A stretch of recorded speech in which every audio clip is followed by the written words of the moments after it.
ఈరోజు December 1 world AIDS డేగా మనము ప్రతి ఇయర్ కూడా మనము దీన్ని గుర్తిస్తున్నాము. ఇందులో భాగంగా మనం ఈస్ట్ గోదావరి జిల్లాలో చూసుకుంటే మనకి ఏఆర్టీ సెంటర్స్, జీజీహెచ్ రాజమండ్రి, సిహెచ్సిస్, పిహెచ్సిస్లో అన్ని చోట్ల కూడా మనము టెస్టులు చేయడం జరుగుతుంది. ఇంచుమించుగా మన జిల్లాలో ప్రతి సంవత్సరము 50 నుంచి 60 వేల వరకు 60 వేల మందికి మనం టెస్టులు చేస్తున్నామండి.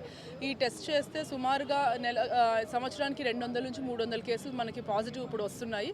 సిమిలర్గా గర్భిణీ స్త్రీలకు కూడా మనం టెస్ట్ చేయడం జరుగుతుంది. 10 నుంచి 15 పాజిటివ్ వస్తున్నాయి సంవత్సరానికి.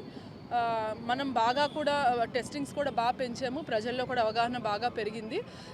నా విన్నపం ఏంటంటే మనం testing as much as possible మనం చేసుకోగలిగితే, ఎర్లీ డిటెక్షన్ మనం చేయగలిగితే దాన్ని ట్రాన్స్మిషన్ కానీ దానికి సంబంధించిన ట్రీట్మెంట్ కానీ మనం ఇంకా బాగా ఇవ్వగలుగుతాం. లైఫ్ ఇంకా కూడా మనం చక్కగా కొనసాగించగలుగుతాము.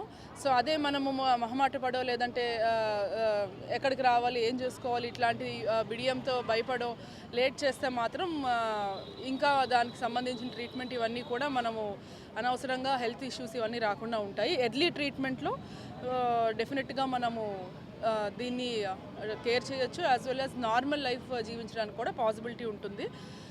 ఇదే విధంగా ఇప్పుడు మనం చూసుకుంటే కొత్తగా పుట్టిన పిల్లలు, గర్భిణీల నుంచి పుట్టిన పాజిటివ్ గర్భిణీల నుంచి పుట్టిన పిల్లలందరికీ కూడా ట్రాన్స్మిషన్ తగ్గింది లేదు, కొత్త కేసెస్ పిల్లల్లో లేవు.